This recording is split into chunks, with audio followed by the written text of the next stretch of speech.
Good morning, everybody.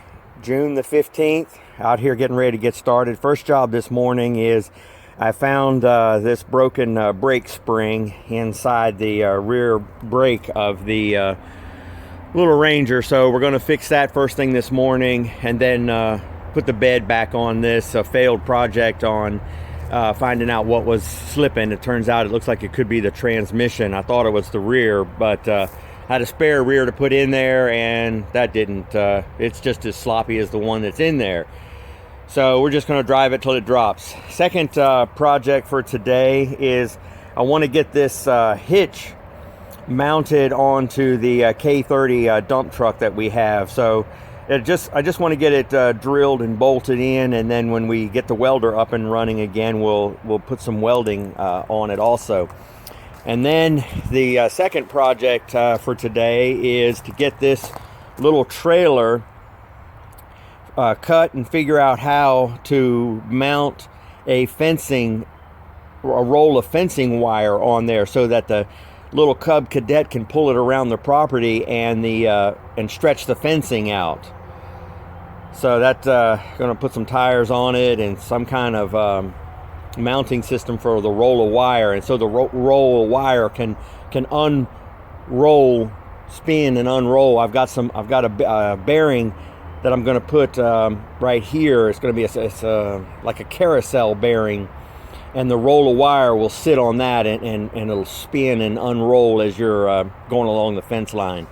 So that's the third welding project. We get that straightened out, we'll be able to get the welder set up again and weld the spacers for the Cub Cadet, weld the little trailer together, and weld the hitch on the K30. That'll finish the welding projects.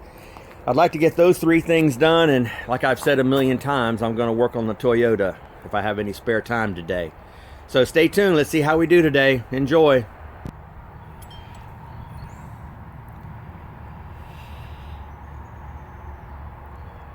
Okay, I robbed this little piece and the spring off of the other axle, and maybe you can see right there that little piece of metal is the one I changed out, and this little spring. I'm not going to be able to show you the video of me pulling this spring and hooking it back into here due to the language and tool slinging, but I finally did get the spring back in there. A few little pieces left over. Well, let's retake that video again, because after I got it all together, I realized that this wire was not going around this little piece like it's supposed to. So luckily I've got the other rear end and the other brake shoe to look at it to make sure I've got everything assembled correctly. So I had to take it apart again and re-stretching that spring once again. You can see my finger. I've got 2 or 3 places where that thing is really tough to get on. But I tell you, the secret to it is there's an adjustment screw. Let me get the camera down here like this. There's an adjustment screw right there. I ran it all the way down so as short as it could go, and that'll make it easier putting the drum back on. And then there's a hole right here that you can stick the screwdriver through and tighten this back up once you've got the drum on. All right, let's get going.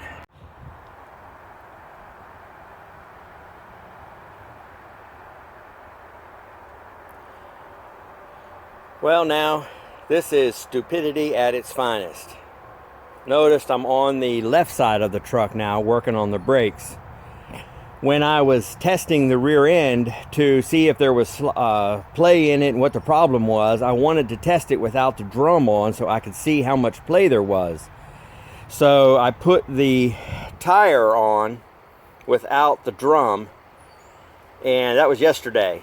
And then today I came out here and put everything together on the right side and went to drive off, and there's the drum laying right there. So when I tapped on the brakes, that immediately broke the piston right here in the brake cylinder. So I grabbed another one off of the other rear end, their other axle, and fortunately I was able to do it without bending or breaking this line. It took spraying a little bit of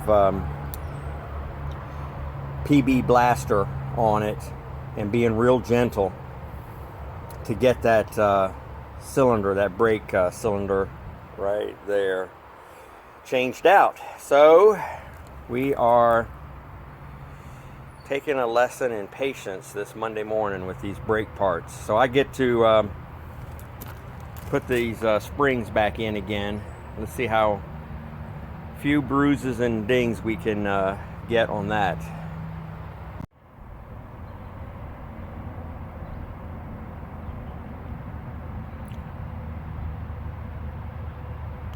Okay, here on the left side, I've got it all back together.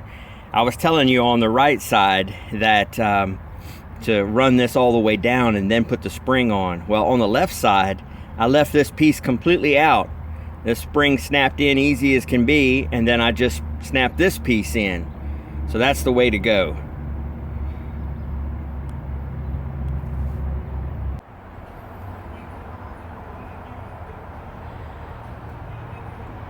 Okay, we finally finished up the Ranger. I've got the K30 dump truck over here.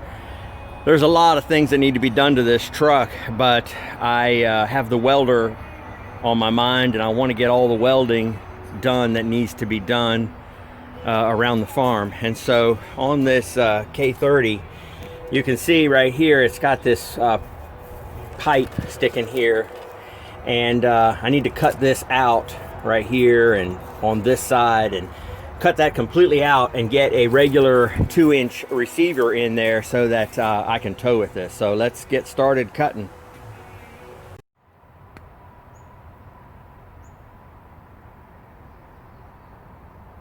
Okay, it's about lunchtime, and I've been cutting, grinding, drilling, and fitting.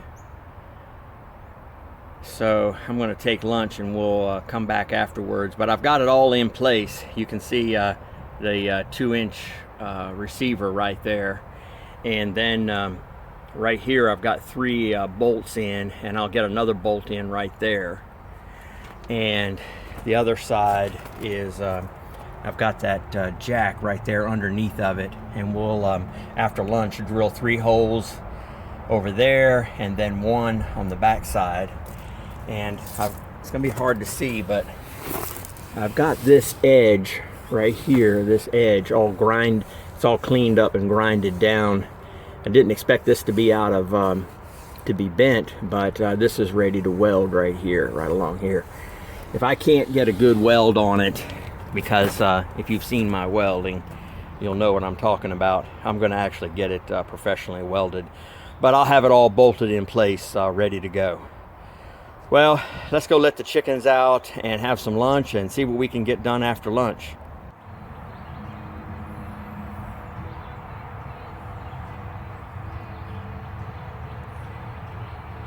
Okay, I'm back out here after lunch, getting ready to get going again. I drilled 2 of these things and put the bolts in. Now I'm waiting for this drill bit to cool down a little bit. I want you to see the tip of this drill bit. This is really the best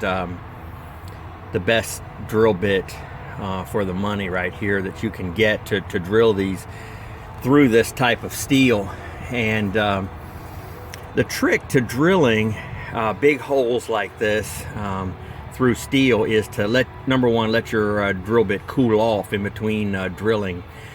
But number 2, probably even more important, is the variable speed of this trigger. You can just squeeze it and you can see how slow it's going. This is how you want to start your drilling. Real slow. Real slow. And when you start to see little metal shavings coming out, you can start to pick up your speed a little bit. And then you'll start seeing bigger shavings coming out. and then you can start to really go. Once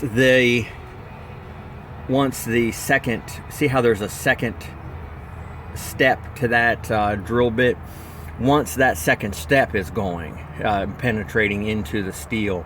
So you want to just kind of get it started slow until it makes its second step into the drill bit.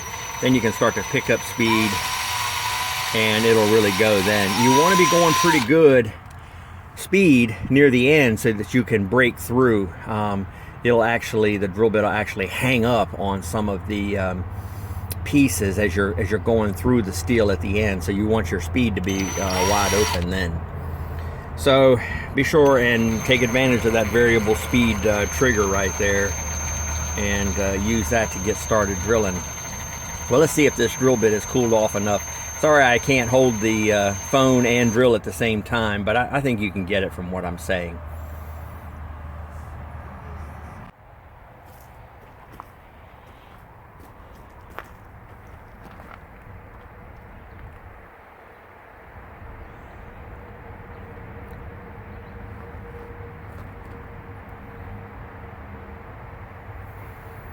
Okay, I've got this class 3 2-inch receiver hitch installed, and I modified this pintle hook a long time ago so that there's a gap right here. So when you put your trailer on here, you can put this little catch down on the trailer. It just gives you a little bit extra security. I need to get another pin that will go through this hole right here. So I'll get a pin for there and a couple of grade 8 bolts, one for there and a couple for these holes on either side, and it's ready for welding. That's all done. That's one of my welding projects. You can see I've got it ground down across there so that the welding rod will penetrate both pieces there. So we've got that all done, and now we're working on this little trailer over here to roll out the fencing wire. I want to get that project done this fall, so I want to get this all welded together. So what I've got is I drilled out these ends right here, and I'm going to put this steel, the square tubing right over that hole down there and right up to here, and I'll go like that. And this rod will then, this 5/8, I think it's 5/8, 9/16. This rod, it's tight fit, it'll run right through there. And then I've got this little piece here. It's got an Allen wrench on it so that you can tighten it up. You may have to grind it a little bit or something, but it'll fit right in there, and I'll tighten it down. That'll keep it from sliding left to right. Then I'll mount a piece of plywood on that square tubing, onto that square tubing. Then I found this little turn style. I mount this to the plywood, and maybe a piece of plywood on top of it then. I don't know. We'll see what we come up with. And then that way the wire will just unroll right off of there. I have 2 of these. I found these in the garage. Maybe we'll use them for something. Okay, let me get it together and we'll see what it looks like. It's getting late, so I better hurry.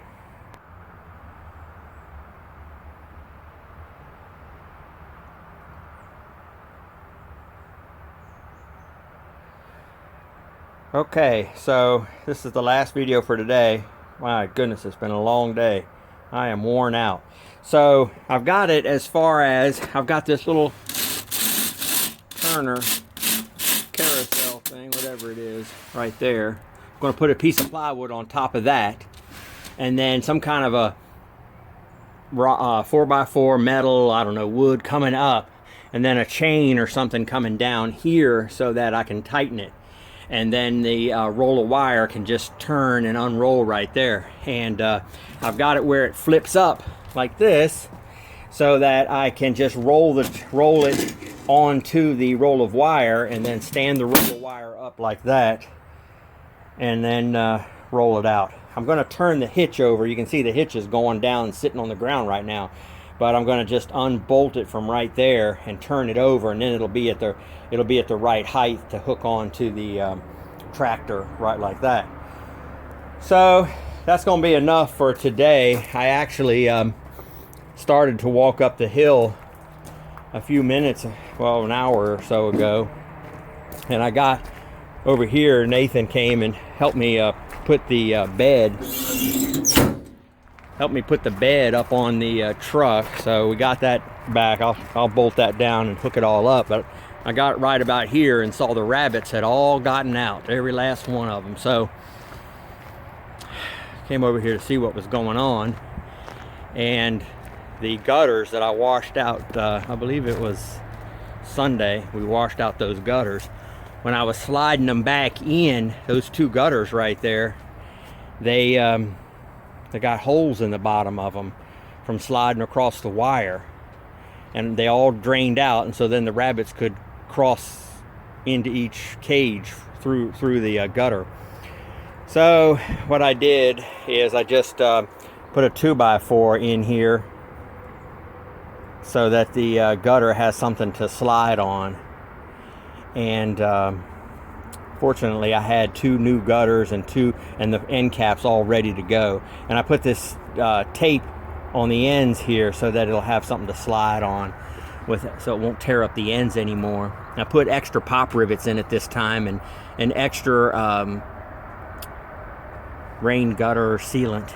So those are all sealed up and replaced. That gave me something to do before dinner. But that is life on the farm. You think you're done for the day and you've got an hour-long project.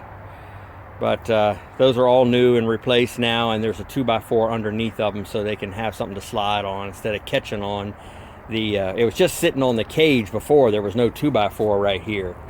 So it makes it a little bit higher for them, but they'll get used to it. I want to thank everybody for watching. I'm going to head on up to the house, get a shower, eat, and call it a day. Like, share, subscribe, and I really appreciate comments. Any advice, criticism, let me know. Thanks.